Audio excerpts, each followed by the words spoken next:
Sonidos de monstruos marinos captados en cámara. Parte 1. El Julia. En 1999, se registró un sonido inusual en el Océano Pacífico. Este sonido consiste en una serie de pulsos de baja frecuencia y larga duración. Escucha atentamente el sonido.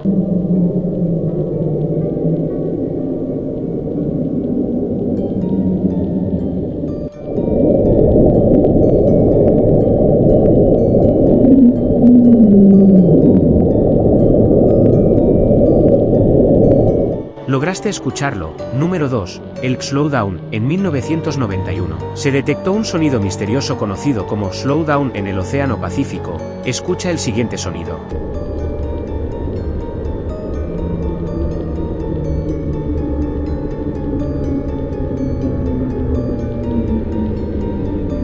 ¿Lo escuchaste? Like para parte 2. No olvides responder la encuesta que está en la comunidad de misterios en el mundo. Suscríbete.